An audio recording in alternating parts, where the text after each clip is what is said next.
Palm Sunday, 1 week before Easter, less than a week before Jesus was crucified. Now, Palm Sunday is no ordinary day because it was a day of great significance for Jesus and, of course, the Jewish people. You know, there are over 300 messianic prophecies in the Old Testament, and Jesus fulfilled every single one of them to date. There's a few still outstanding, but so far every single one has been fulfilled according to the prophet.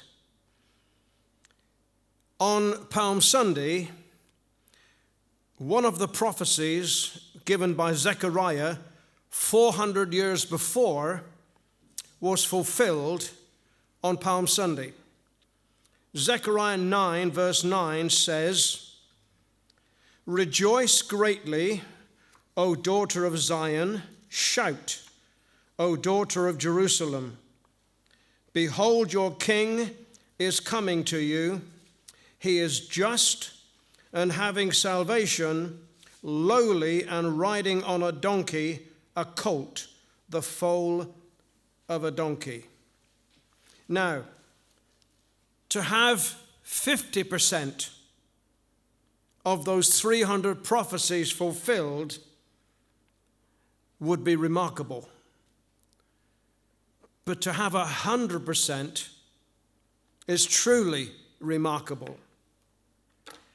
And I was reminded, talking about fulfillment of prophecy, in Ezekiel 26, and in particular the Amplified Bible version,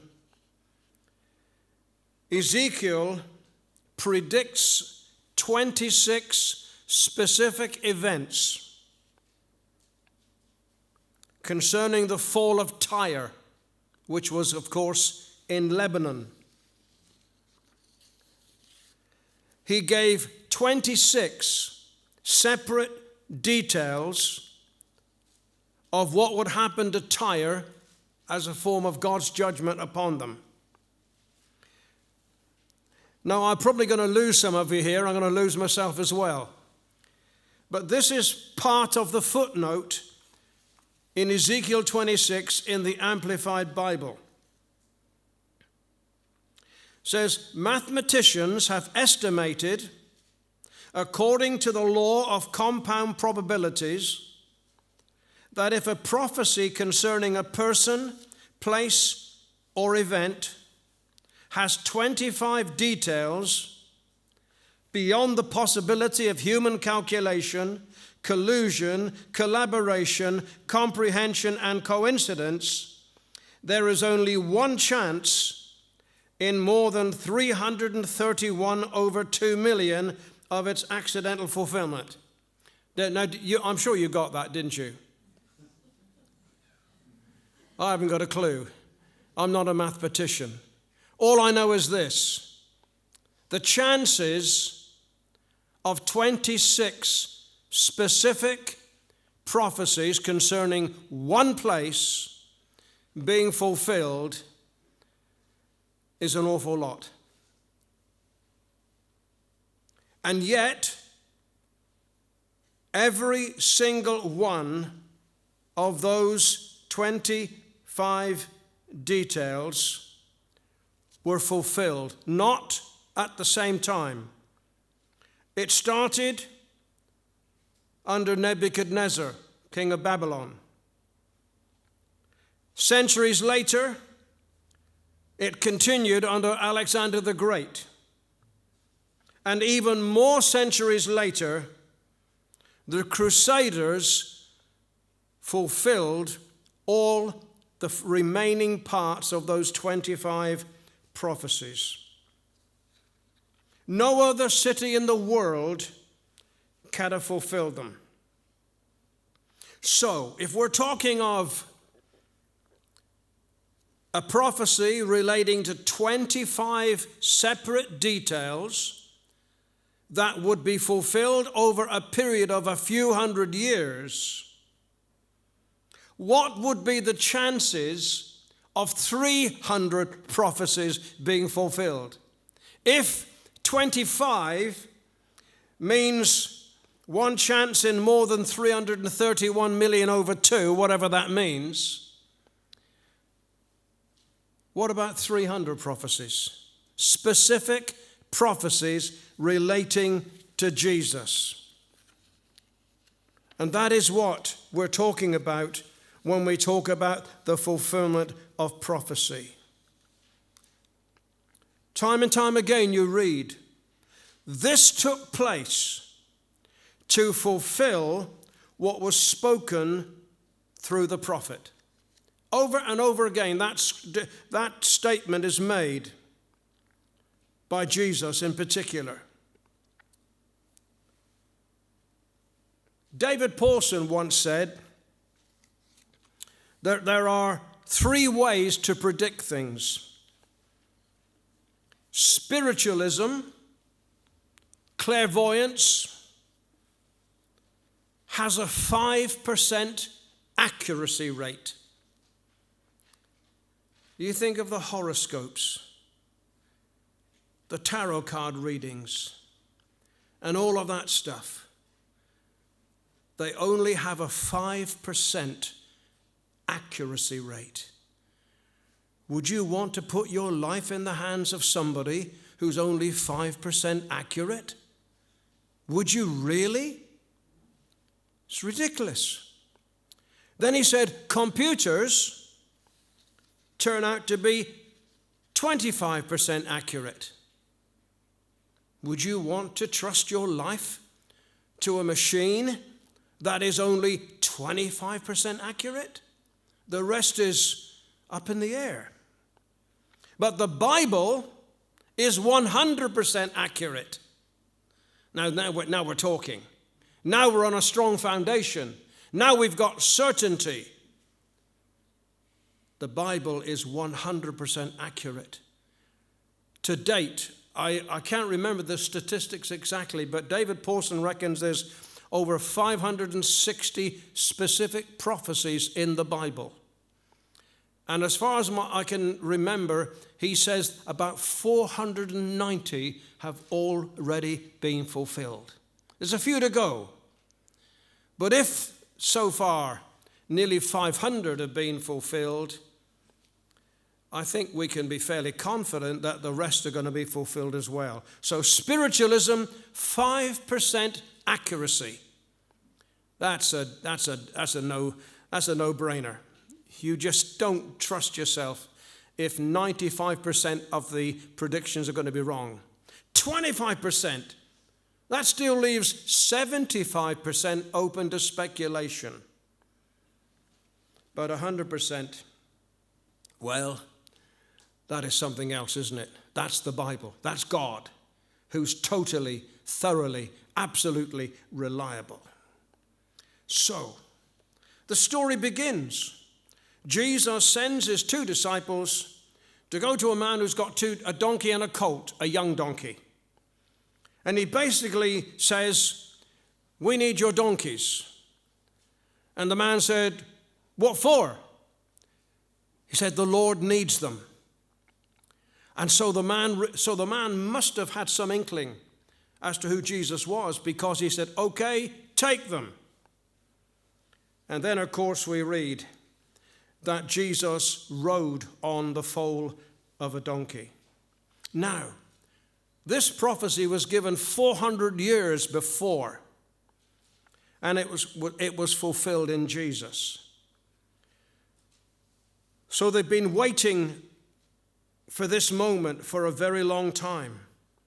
They were waiting for the Messiah, and one of the signs of Messiah was that he would be coming in to Jerusalem on a donkey.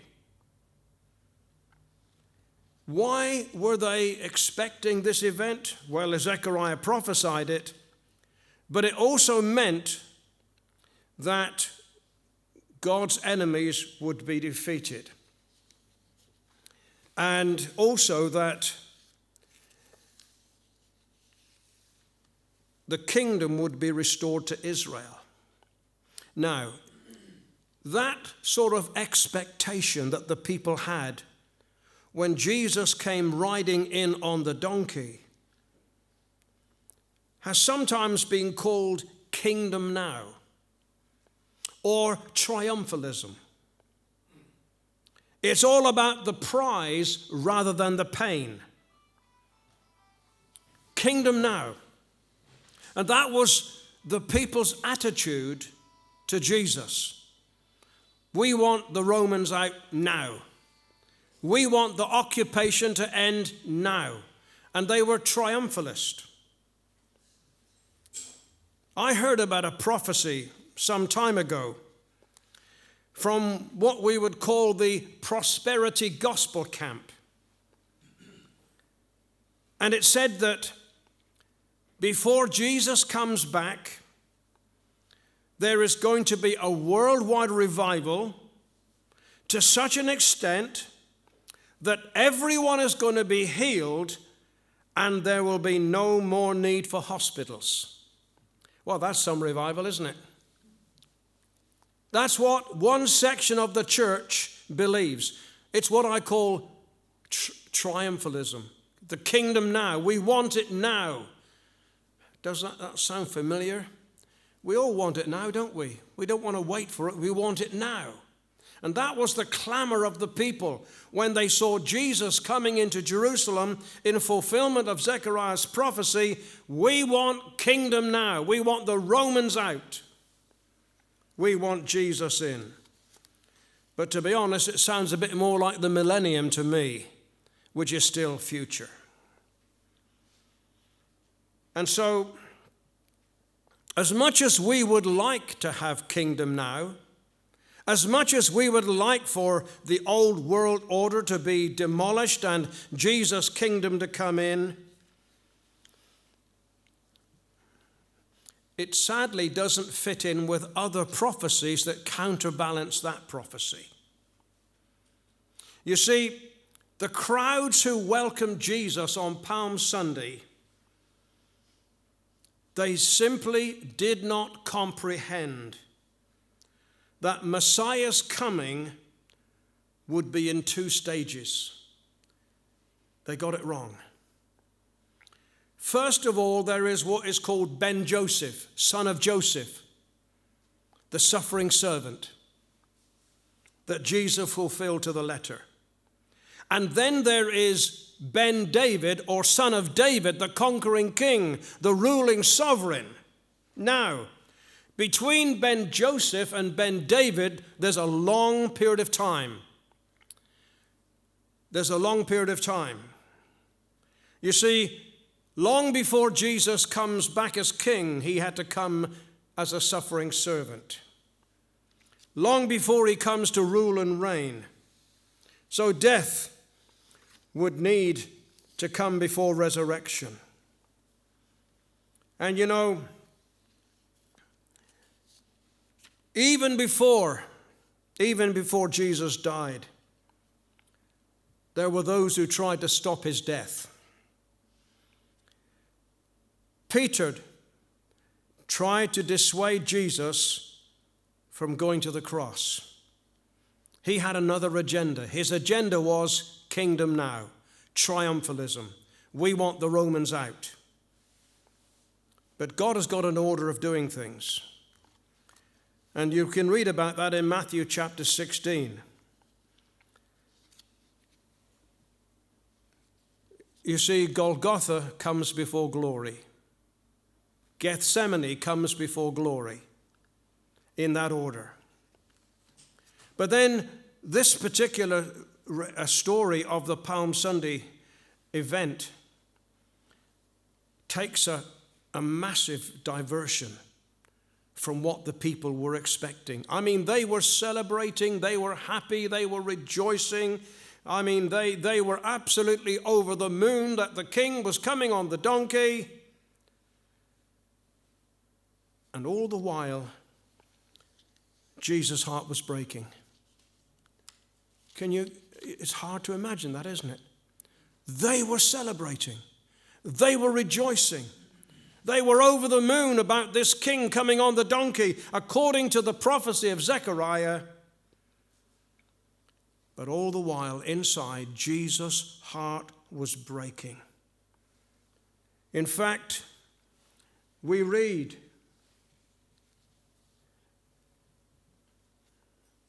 because the Pharisees tried to take a part in it as well. When they began to celebrate Jesus, the Pharisees said from the crowd, "Teacher, rebuke your disciples." But he answered and said to them, "I tell you the truth, that if these should keep silent, the stones would immediately cry out." And then the whole story turns. As he drew near the city, Jerusalem, he wept over it. What a contrast of emotions. The disciples celebrating, kingdom now, triumphalism. The Romans out. But Jesus was weeping. And this is what we read. And he's speaking to Jerusalem. And the cheers of the crowd are still ringing in his ears, but his heart is breaking. He says, "If you had known, Jerusalem, even you, especially in this your day, the things that belong to you, but now they are hidden from your eyes." And he talks about days will come when your enemies will build an embankment against you, surround you and close you in on every side. And you and your children are going to die. And they will not leave one stone upon another, because you did not know the time of your visitation. They recognized his time of visitation, but it was too late. You see, we can say no to God until he comes to the point where he gives us what we say we want. And that's what happened here. He called them, he called them, he called them, he called them. And they said, no, no, no, no, no. Not just for Jesus, but for the prophets before him. And there came when they said no for the last time. And God said, okay, you have it your way. And that is why Jesus said, you did not recognize the time of your visitation, because I have blinded you. I've hardened your heart. They had missed the boat. They had refused to accept him as Messiah. They said no to God one time too many. And now he had hardened their hearts and closed their eyes so that they could not see him for who he really was. But you know something? Despite all this, those disciples, they were so overcome with joy at celebrating Jesus, they never lost sight of get the Romans out. They never lost sight of kingdom now, triumphalism. They never lost sight of the kingdom being restored to Israel. You remember on the Mount of Transfiguration, it was Peter. Who else? Peter was the sort of guy that always opened his mouth before he engaged his brain. I mean, he said it so many times. And Jesus appeared on the Mount of Transfiguration, transfigured before them. Moses and Elijah joined them. And Peter suddenly thought, this is a great idea. Lord, let me build 3 tabernacles, one for you, one for Moses, one for Elijah. But he got it wrong. It wasn't the time. It wasn't the place. Jesus began to talk about the cross increasingly as it got towards the end of his life. He talked about him needing to suffer and die. And you know something? Even after the resurrection, they were still looking back. He met the 2 people on the road to Emmaus, and he sort of came alongside of them and began to eavesdrop as to what they were discussing. And he made out that he didn't know what was happening, but he knew all along because he was Jesus. He'd risen from the dead. And they said to Jesus when he said, well, what are you talking about, guys? And they said, well, haven't you heard that Jesus died and was crucified and was buried? And some say that he's alive. We had hoped that he was the one who was going to redeem Israel. We had hoped. But now we're not even sure whether he's dead or alive. And then just before Jesus ascended back to heaven, they still hadn't lost this notion of kingdom now. They still hadn't lost this notion of the Romans out. Jesus was just about to go back to heaven. And they said to him, will you at this time restore the kingdom to Israel? And it's almost as if you want to say, change the record. It's not going to happen. Because Jesus knew, that's why he wept over Jerusalem. He knew that just 37 years after he said those words, he would have died, been buried, he had been risen. Just 37 years after Jesus wept over Jerusalem, Jerusalem would be destroyed. No, the Romans wouldn't be kicked out. The kingdom would not be restored to Israel as they wanted, as they longed for. In fact, we're still not there even yet. Nearly 2,000 years have passed since Jerusalem was restored. Since Jerusalem was destroyed, And we're still waiting. But it's on the cards. It's going to happen because God has promised it. But not in our time, in his time. You see, God's perfect plan involved two phases. One involved death. The other involved resurrection. If you take the first Passover in Egypt as a pattern, a lamb had to die before deliverance could take place.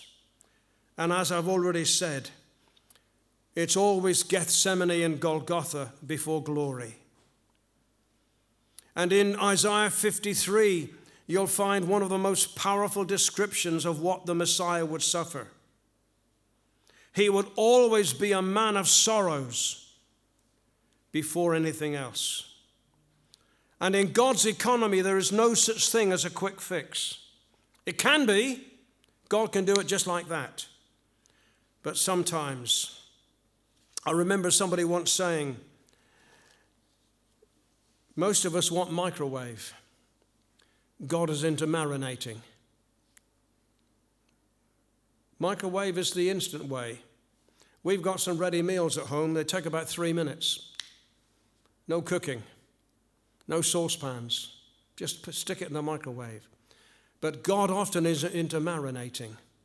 He likes things to do steadily, slowly, like a stew or a casserole. It takes time.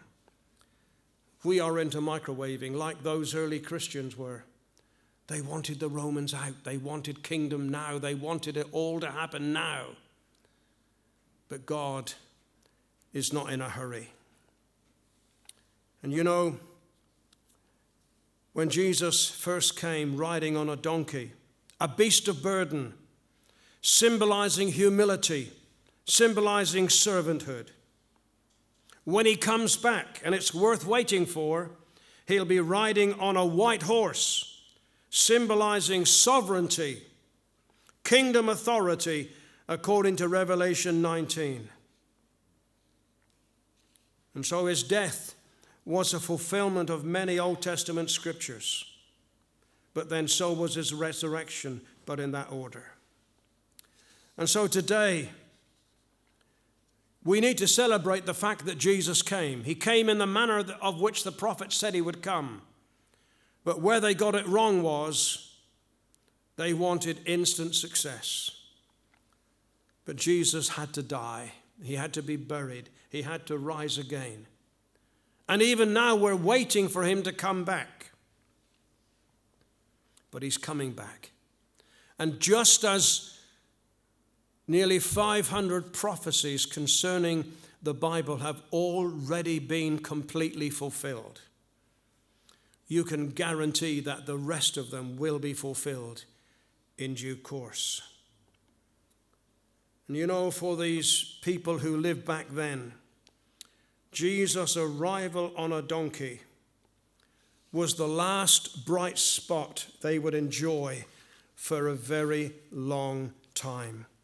Romans 11:25 says this, blindness in part has happened to Israel until the fullness of the Gentiles have come in, and so all Israel will be saved. Well, the Jews have been restored. They've got Jerusalem as their capital. The land has been blessed and has become fruitful. And Jews have returned to Israel from all over the world, from over 100 countries. They're coming home. They're getting ready for the feast. They're getting ready for the party. They're getting ready for the celebration.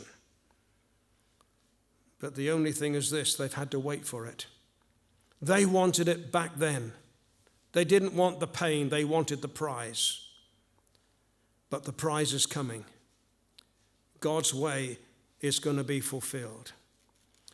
And before Jesus had to deal with the Romans or any other occupying power, he had to deal with a far bigger enemy than the Romans. He had to deal with Satan. He had to deal with sin. He had to sacrifice himself. You see, the Romans were not the cause of their sins. The Romans were there as a result of their sins, as a sign of God's judgment upon them. And Jesus came to deal with the cause of sin. The Romans came and the Romans went, but there's still outstanding issues to be resolved. But Jesus on the cross met Satan face to face. He took sin on face to face, and he won the victory. You know, I don't think we should really blame those people who clamored for the day when Jesus came into Jerusalem. We shouldn't really blame them because nobody wants pain, do they? Nobody wants discomfort. It was just that. They misread it. They misinterpreted what was happening. The scripture was fulfilled. Jesus did come on a donkey, just like Zechariah had said 400 years before. But that was not the end of the story. And that is why Jesus wept over Jerusalem, because he knew that a lot of things would have to happen before the final victory.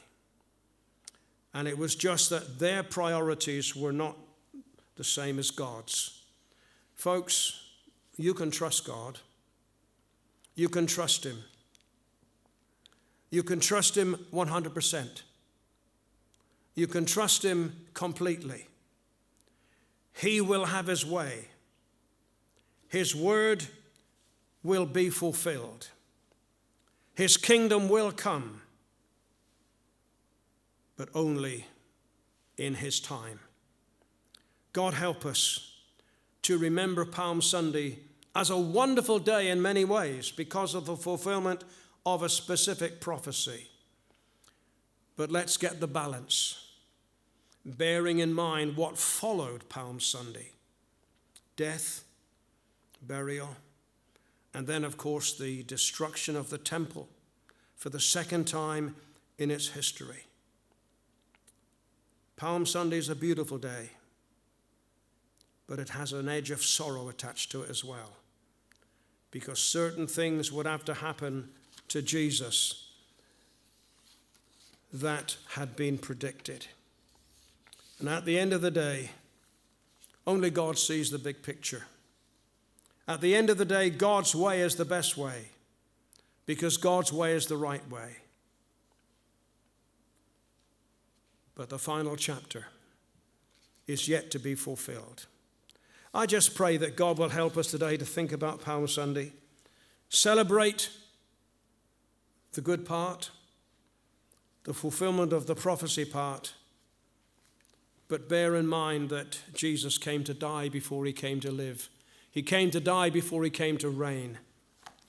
And because he lives, we shall live also. It's not over yet. There's a lot to be fulfilled. But we're getting there. And God will have his way. May the Lord bless you. Amen.